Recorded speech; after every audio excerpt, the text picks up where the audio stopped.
you see, like, 300 million is like the price tag. How's that structured? Like, sorry, who like puts up the cash? I'm really naive here, but it's like PIF, Amanda, you. As a consortium, we're investors and we all put up money. So you all put money into like a fund, and then the fund buys it. Yeah. As SBB, exactly. Got you. Okay, that makes total sense. And what does that process look like? You said like, hey, is there a bidding process? Because I actually had Steve Pagliuca on, and he talked about kind of the bidding process for Chelsea, which is sadly lost for him. That sounds a bit harsh. Yeah. But how does that bidding? Are you fighting against other people to buy it? Well, this was done through a private sale. I mean, Chelsea was a very clear public auction with what happened after the sanctions, and there was a lot of interest. The former owner of Newcastle had some offers throughout the years, but they never quite materialized. And as you said, you'd read every day of another offer. We didn't know how many were true, how many were not. So it wasn't really much of a public auction. I think Amanda, who led this, sort of gained the former owner's trust, and sort of a deal was worked out sort of privately with them and also with the Public Investment Fund. So it was mostly done between them, but it wasn't like an auction in the sense that Chelsea, Manchester United, Reign weren't hired to go market at a club like they are now.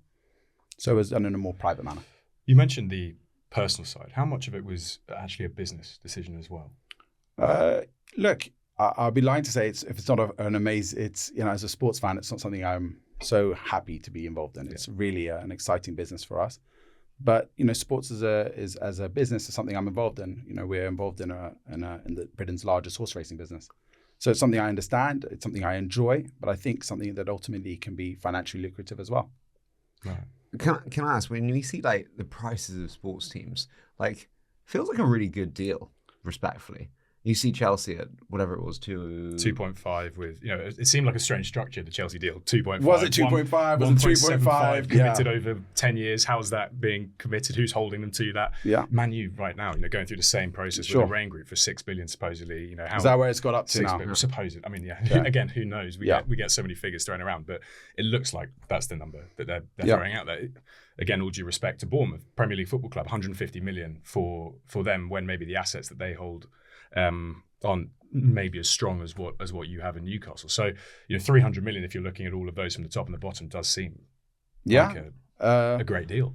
It is. I think on considering where Chelsea and maybe Manchester United go, it certainly looks like a decent price. But it's not the total picture. That's just the purchase price. It comes in investment in not just players, but into possible one-day stadium expansion, a new training ground, women's football team, academy. All of these things at the moment require a big upfront investment as well.